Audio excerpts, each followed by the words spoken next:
Hello, my name is Stephen Cahill. I'm an associate professor of biology at West Kentucky Community and Technical College. This is a series of videos on how to manage stress during the pandemic. The topic for this particular video is anxiety-driven academic procrastination. In surveys, 95% of students have reported procrastination as a problem. So this is widespread. In one study, 80% of high-achieving graduate students said that they procrastinated on writing papers, reading their textbooks, and studying for tests. In that same study, one of the main reasons, the driving forces for their procrastination, was a fear of failure. So one of the premier researchers in procrastination is a man named Timothy Pitchell, and he's been working for 25 years doing experimentation on procrastination. And he says it usually happens when people fear or dread or have anxiety about the important task awaiting them. To get rid of this negative feeling, they procrastinate. So to get rid of the feeling of anxiety, they will put off the task until tomorrow, and that provides a temporary relief. So procrastination is a problem of regulating our emotions that surround a task. It's not about time management. When they look at time management skills of people who procrastinate versus those who don't, the same skills are held by the procrastinators. They have the same apps on their phone. They have the same skills in time management. It's their emotions that are different and how they respond to them. So what are these emotions that surround these tasks? Well, the first are the negative emotions towards the task. A fear of failure, feeling like I'm not prepared, feeling like my work won't be good enough. Sometimes we find the task boring or tedious. Sometimes the work is just going to be physically hard. Sometimes the work is meaningless to us. We don't see the point in why we're doing it. But be careful. Sometimes this is called motivated reasoning. And because we're so afraid of failing, we see the work as meaningless. It makes the work meaningless to us. It's a way of protecting ourselves. Perhaps we're so scared of failing that we see the work as being boring or tedious. The other side of the coin is this illusion that we're going to feel good if we don't do the task. And it will provide relief if you decide to put the task off. You can say to yourself, I can do that tomorrow, and you get this sudden feeling of a weight taken off your back. But ultimately, over the long run, you're going to feel more stress and anxiety, especially as you continue to procrastinate. So it's the illusion of feeling good.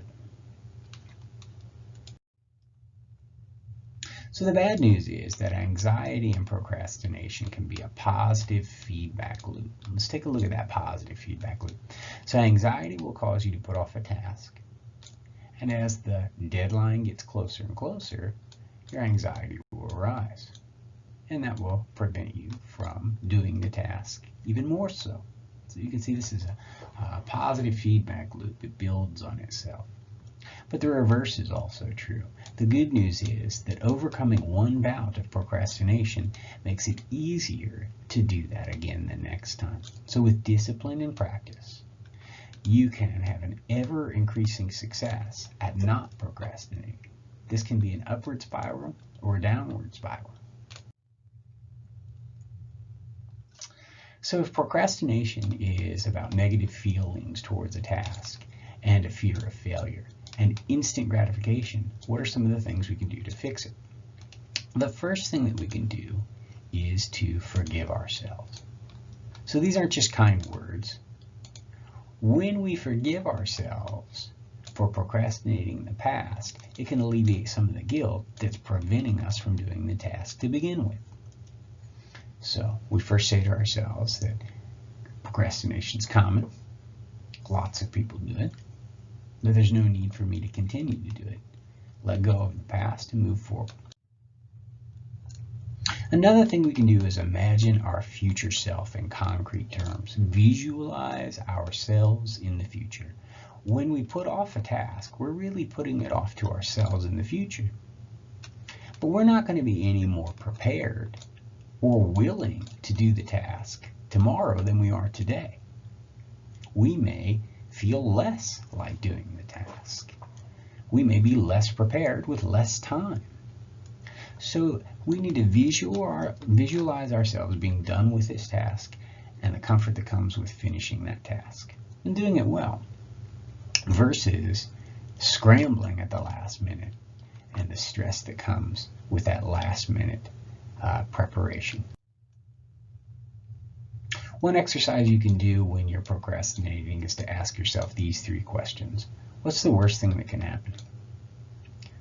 What's the best possible outcome? And finally, what's the most likely thing to happen? I find that if I tell myself what's the worst that could possibly happen, and I can actually live with that outcome, it makes it a lot easier to get started. And we know that quite often it's going to be somewhere in between. If you're really terrified to start a particular task, if you really have a lot of anxiety around that, you can say to yourself, I'm not really going to do this task. But if I were, what are the things I can do to break it down into little pieces?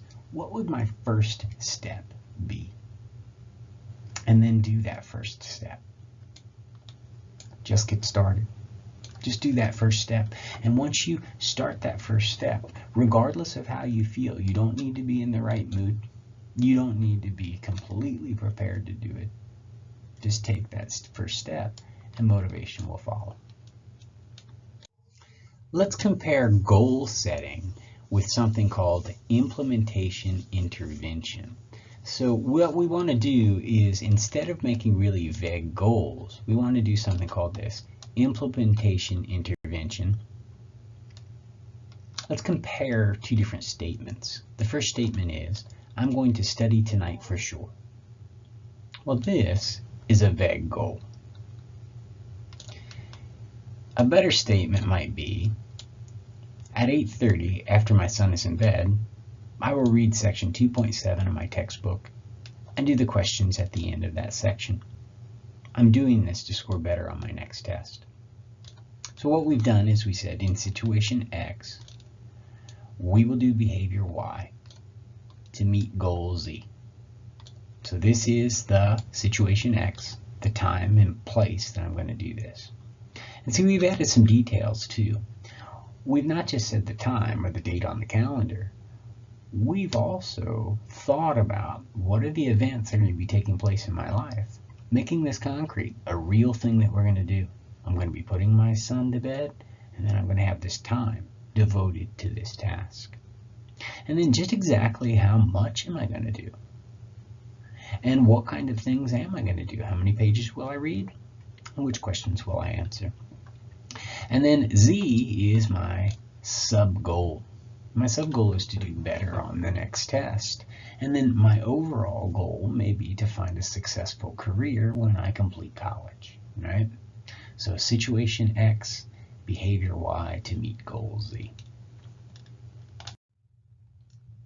Another researcher in anxiety is Olivia Rims, and she's from the University of Cambridge. And she says that if you're ever feeling indecisive or worried that you don't have the resources to get started, or maybe you're just worried that you're not good enough, just do the task badly. And that seems silly, but when she has people take this mindset, they're more likely, 40% less likely, to procrastinate if they say to themselves, I'll just get started regardless of how well I start off, knowing that once you get started, motivation will follow and you'll get better at the task as you go. To summarize our different ways of dealing with procrastination, we have to forgive ourselves, let go of the guilt from the past, visualize in concrete ways our future self, visualize the relief of being done versus the anxiety of that last minute scramble. Ask yourself, what's the worst that can happen? The best? What's the most likely thing to happen? If it's really hard to do this task, say to yourself, I'm not going to do the task, but I would do this small step first if I were going to. What are some small steps? What's the first step? And then just do that first step. And once you step in, the motivation will follow. Do what's called the implementation intervention versus a vague goal. This is when I'm going to do this activity. This is exactly what I'm going to do, the bite-sized chunk that I'm going to take from this task, and my goal is what. So clearly define when, what, and why you're doing what you're doing. And if you feel like you're not prepared, just do it badly. Finally, mindfulness meditation is something that will help you to forgive yourself in a non-judgmental way, and it also helps you to focus. Mindfulness meditation is a topic for another video in this series. These are two of the researchers that were mentioned in this presentation. And here is a paper. You can pause this video and Google search. This is a research paper that is about procrastination of students that had to take a statistics course and the anxiety that goes with that. So if you have a course that you are feeling particularly stressed about, some of the information in here could help you. This is an article from the Washington Post, The Real Reasons Why You Procrastinate, and it's rather helpful and has more detail than I provided for you here. Here's another scientific research paper dealing with how to manage academic procrastination. This is an article from the New York Times about why we procrastinate and how to overcome it. Thank you for watching, and I hope you continue to watch the series, and I hope it's helpful.